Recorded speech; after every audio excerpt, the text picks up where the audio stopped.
Bajo un estricto secreto de sumario y una vigilancia extrema, el mercante Arconian entraba este domingo en el muelle Gran Canario. Sus 90 metros de eslora esconden lo que ya se considera la mayor incautación de cocaína en alta mar de la historia de nuestro país. El abordaje se produjo el pasado viernes a las 6 de la tarde en aguas cercanas a Dagla. Un equipo de élite de la Guardia Civil, apoyado por el buque oceánico Duque de Ahumada y la patrullera Río Guadiato, asaltó el barco que había zarpado de Sierra Leona con destino a Libia. En su interior, los agentes hallaron un escenario asombroso, cerca de 1.500 fardos de droga de unos 30 kilos cada uno. La operación se ha saldado de momento con 23 detenidos, la mayoría de nacionalidades filipina y angoleña. La investigación, dirigida por la Audiencia Nacional, continúa abierta mientras se termina el pesaje oficial de una carga que podría alcanzar las 45 toneladas de droga.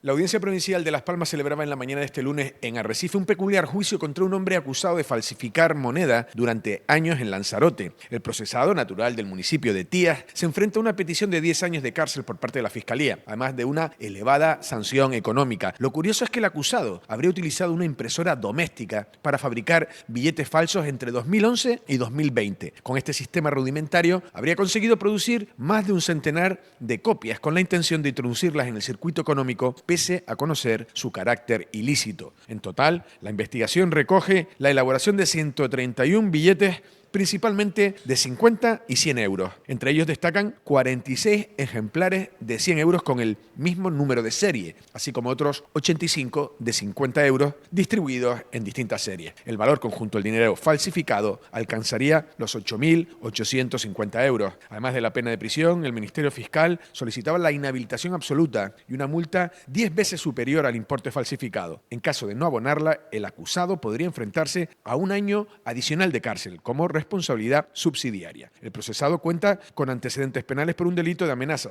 aunque estos no se consideran efectos de reincidencia en este procedimiento judicial.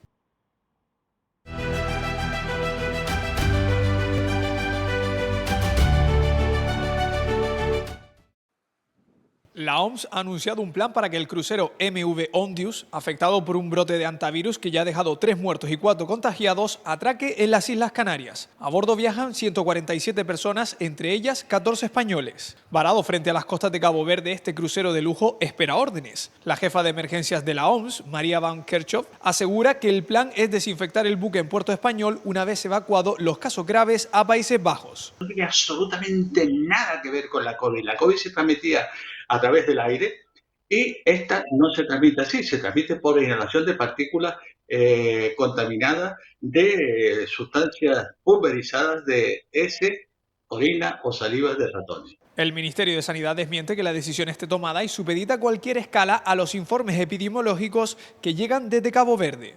En el archipiélago, los ciudadanos opinan acerca del atraque de este crucero en las islas. Debemos que ponernos siempre en el caso de las personas que están allí, que necesitan una atención sanitaria, ¿no? ¿Qué pasaría si fuera alguien de nuestra familia los que estuviéramos en ese barco? Entonces yo creo que siempre que se cumpla con los requisitos necesarios para que se atiendan dentro de la seguridad, pues creo que está bien. Se toman las medidas oportunas y no hay riesgo de que la cosa se complique, pues en principio tampoco tendríamos que, ¿no? Ya una cosa más irracional mía de que me vienen esos fantasmas del pasado que realmente la realidad, ¿no? Que a lo mejor es menos amenazante. Es una situación sanitaria, el barco puede quedarse en alta mar, pero recibir la atención médica que haga falta. Vamos, yo no creo que se vaya a dejar ese barco a la deriva y que se mueran todos. Sobre el virus, los expertos lanzan un mensaje de calma. El riesgo para la población general es muy bajo. Es una enfermedad casi que podemos definir de los ratones que puede pasar ocasionalmente,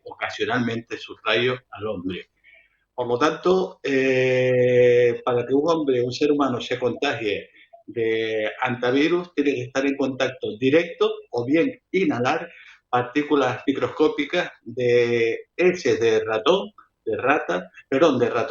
heces o orina o saliva. Aunque el hantavirus se suele contagiar por roedores, en este barco se sospecha de un contacto estrecho entre personas, algo excepcional que requiere una investigación a fondo en cuanto el buque toque tierra. Solo hay en la evidencia científica disponible un tipo del virus correspondiente a la variante americana que se ha descrito en alguna ocasión una transmisión persona a persona. Por lo tanto, es una posibilidad muy remota. Aunque el gobierno canario pide plenas garantías, el mensaje es de tranquilidad. La sanidad pública está lista.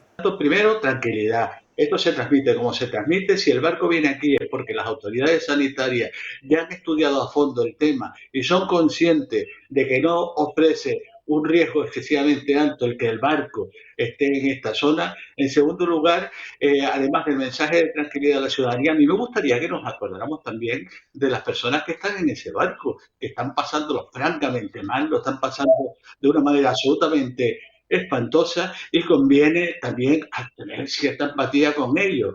Si vienen aquí, previsiblemente ya estarán aislados los enfermos. Si hay algunos que requieran ingreso hospitalario, pues acudiría a un hospital correspondiente a recibir ese tipo de asistencia.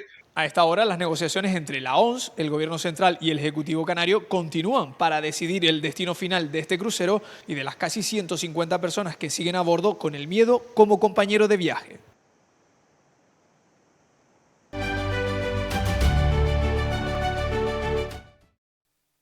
Justo reconocimiento el que el Cabildo de Lanzarote hará a alguna de las figuras más relevantes de la reciente historia de Lanzarote. Y es que la Corporación Insular acordaba en la Comisión Especial de Honores y Distinciones proponer como hijo predilecto a título póstumo a Juan Santana, por su gran labor y huella en la sociedad lanzaroteña. Además, esta cadena informativa tiene el gusto de informar que los editores de Lanzarote en inglés, Larry y Liz Jaskiel, serán propuestos como hijos adoptivos de Lanzarote, después de más de 40 años al frente de la publicación decana en lengua inglesa del archipiélago, y por convertirse en verdaderos embajadores de Lanzarote en el citado país. Además, también será nombrado hijo adoptivo el danés Kenneth Gask por su relevancia a la hora de introducir el Ironman y el deporte de alto nivel en la isla. También se hacía público las distinciones Timanfaya de Oro a la figura del desaparecido recientemente Félix Hormiga y a Marc Carretero en el apartado de ciencias.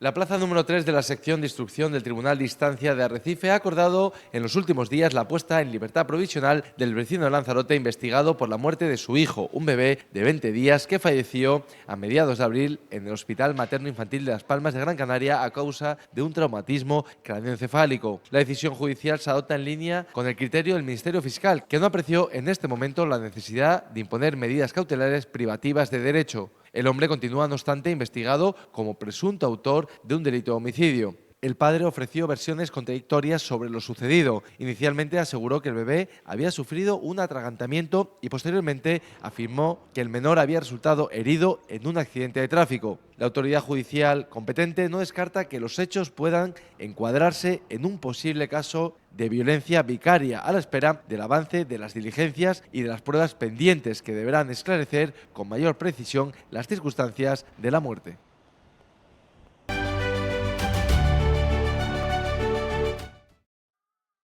La decisión, tomada en coordinación con la Organización Mundial de la Salud, ha desatado un choque frontal con el Gobierno de Canarias, que califica la medida de desleal. Nosotros sostenemos técnicamente que si los pasajeros están sanos, no hay contagio, no tiene sentido que tengan que trasladarse a Canarias para ser repatriados. Pueden hacerlo perfectamente desde el Aeropuerto Internacional de Cabo Verde. Yo misma he estado en contacto con el presidente Clavijo, el secretario de Estado con la consejera en funciones, el director general de Salud Pública con su homólogo en Canarias, los equipos técnicos han estado en contacto entre sí y también Sanidad Exterior ha mantenido una coordinación constante, como no puede ser de otra manera. El buque que permanece fondeado en Cabo Verde llegará previsiblemente a Tenerife en unos 3 días. Por lo tanto, si los países quieren enviar aviones para recoger a sus ciudadanos y llevarlos a su país de origen, ¿por qué hay que estar 3 días viajando a Canarias?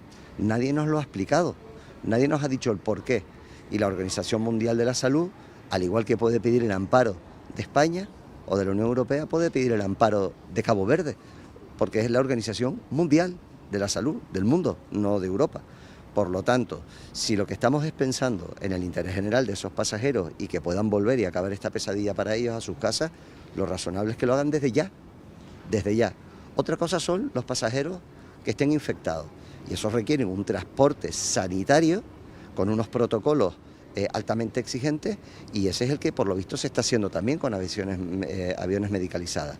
Luego, la decisión de por qué ese buque que está ahora mismo fondeado a las afueras del puerto de Praia, que tiene un aeropuerto internacional, y que está la isla de Sal también con otro aeropuerto internacional, no entendemos a qué obedece y necesitamos que alguien nos lo explique, porque evidentemente tenemos la obligación y necesitamos saber qué está pasando en ese buque, el nivel de contagio, la cepa, porque evidentemente tenemos que velar también por la seguridad de los profesionales de la sanidad que tengan que hacerlo. Hasta el momento la OMS contabiliza 8 casos, incluyendo 3 víctimas mortales y un paciente en estado crítico. La atención no está solo en el mar, sino también en los despachos. Lo importante es que haya sosiego, tranquilidad, calma y que se le pueda transmitir la información, las cosas claras. Este tipo de actuaciones descoordinadas y sin respetar, en este caso, la Comunidad Autónoma de Canarias, lo que generan obviamente es más incertidumbre, más desconfianza y mucha inseguridad y desasosiego en la población. El Gobierno de España ha autorizado el desembarco alegando el cumplimiento del derecho internacional y el espíritu humanitario. Una vez ha concluido la evacuación de todas las personas sintomáticas en Cabo Verde, el barco va a continuar rumbo a Canarias, donde espera arribar en el plazo de 3 días al puerto secundario de Granadilla de Abona. Es un puerto con muy poca actividad, un puerto secundario, que está a 10 minutos del aeropuerto sur de Tenerife. Una vez allí, se pondrá en marcha un mecanismo conjunto de evaluación sanitaria y de evacuación para repatriar a todos los miembros del pasaje, salvo que la condición médica lo impida, todos los pasajeros extranjeros serán repatriados. Aseguran desde Sanidad que ya preparan un protocolo estricto para que los pacientes con síntomas sean evacuados antes de que el resto del pasaje toque tierra. Sin embargo, el presidente de Canarias, Fernando Clavijo, ha mostrado su rechazo absoluto. Los españoles que están a bordo, que como digo son 13 pasajeros y un tripulante, serán evaluados, serán examinados cuando lleguen a Canarias y serán trasladados en avión militar a la base militar de Torrejón y de ahí al Hospital Militar Gómez Ulla de Madrid, donde permanecerán atendidos, examinados y permanecerán en cuarentena todo aquel tiempo que sea necesario que dispongan los protocolos clínicos. Mientras el Ministerio de Sanidad insiste en que el riesgo de transmisión entre humanos es extremadamente bajo. Fuentes sudafricanas alegan que la cepa detectada podría ser la cepa Andes, capaz de contagiarse de persona a persona en casos excepcionales. Desde la Patronal Turística Insular mandan un mensaje de calma y de lo preparado que está el archipiélago. Canarias está, sin lugar a dudas, muy preparado para acoger, ¿no? Más que acoger, bueno, hacer de parada, ¿no? y de escala en este crucero. Canarias tuvo el primer caso en La Gomera, si recordamos, ¿no? De coronavirus y bueno, pues tanto las medidas como el protocolo en ese momento donde era muy desconocido. El barco tiene previsto llegar a costas tinerfeñas este fin de semana bajo una vigilancia sanitaria sin precedentes en el archipiélago.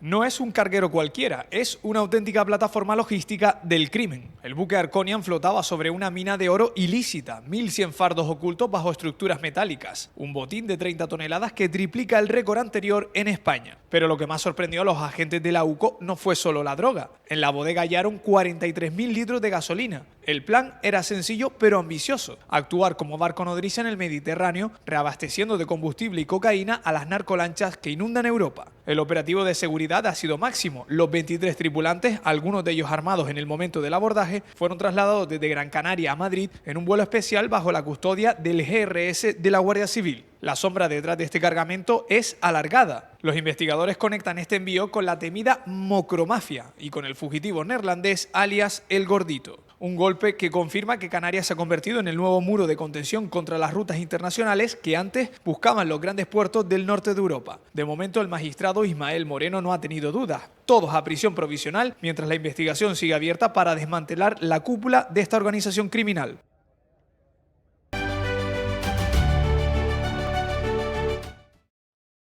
Una buena noticia, nos han transmitido que el buque en ningún caso atracará, solo fondeará, con lo cual creemos que es una muy buena noticia porque vectores de posible contagio y de riesgo pues se disminuyen y por lo tanto la evacuación de esos pasajeros va a ser con una lancha o una nave nodriza que pueda ir, recogerlos, trasladarlos y llevarlos al aeropuerto. En ningún caso los pasajeros saldrán del buque hasta que no esté la aeronave en el aeropuerto y que se hará con todas las garantías pues en este caso de protección, de los equipos de protección individual, para evitar cualquier tipo de contagio y transmisión. Es una de las noticias que ha relatado Fernando Clavijo tras la reunión con la ministra de Sanidad y el ministro de Política Territorial. Aún así, no salen contentos con el resultado de la gestión. Nosotros hemos manifestado el hecho de que no estamos de acuerdo con el que buque haya salido de las costas de Cabo Verde. No han podido darnos el informe por el que Cabo Verde se negaba a la atención, ni tampoco la petición de la Organización Mundial de Salud, tan solo que le hizo a Cabo Verde, tan solo lo que se le hace al Gobierno de España. Ahí pues hemos instalado un debate sobre la no obligación jurídica, la no vinculación jurídica a tener que traer el buque a España, habiendo estado fondeado en las costas de Cabo Verde, y que nosotros entendemos que para los pasajeros, teniendo aeropuertos internacionales a escasa hora y media, tanto en la isla de Sal como en Praia, pues era mucho más seguro que estar ahora pues navegando hacia Canarias, que va a ser aproximadamente 3 días hasta que se llegase. Ahí, bueno, la ministra ha transmitido que es una decisión del Gobierno de España, previa a la petición de la Organización Mundial de Salud, que era un deber ético y moral, y que por lo tanto asumía que el Gobierno de España había tomado esa decisión. Nosotros no estamos conformes, pero es competencia del Gobierno de España y por lo tanto no podemos hacer nada. Además de cómo se realizarán los controles. Hay una especialista en epidemias en el buque de la Organización Mundial de la Salud.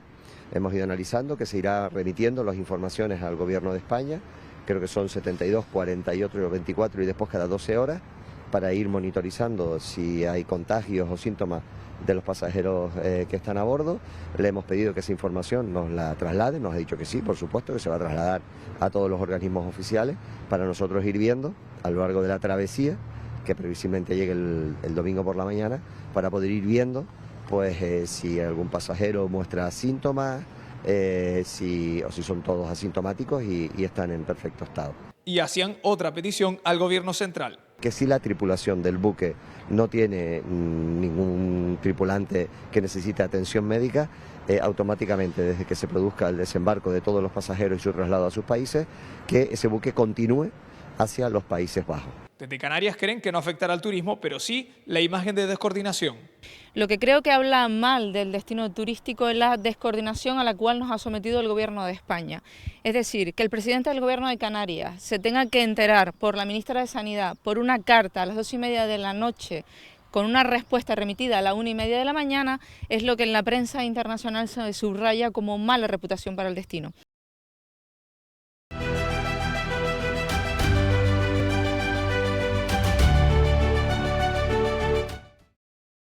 Todo empezaba con un clic en un anuncio falso de servicios sexuales. A partir de ahí, el infierno. La red utilizaba el miedo y la vergüenza para exigir pagos de hasta 5.000 euros. Se hacían pasar por sicarios o dueños de clubes para amenazar a las víctimas con contar sus secretos a su familia si no pagaban de inmediato. Pero la investigación, iniciada hace justo un año, reveló un engranaje mucho más oscuro. En Fuerteventura, una pareja dirigía una rama que captaba a mujeres con falsas ofertas de empleo. Las traían a la isla, les quitaban la libertad y las explotaban sexualmente. Lo más sorprendente era la colaboración entre ambos grupos. La célula de Fuerteventura vendía los números de teléfono de los clientes a la central en Valencia por 50 euros cada uno. Eran la materia prima para las extorsiones. En el registro realizado en la isla, la policía ha liberado a 3 mujeres y ha descubierto que el dinero sucio se blanqueaba también mediante el tráfico de drogas y peleas ilegales de gallos. La operación se cierra con 40 arrestos y el ingreso en prisión de los cabecillas. Se les imputan delitos de trata de seres humanos, organización criminal, extorsión y maltrato animal. Un golpe definitivo a una red que profesionalizó el chantaje emocional a nivel nacional.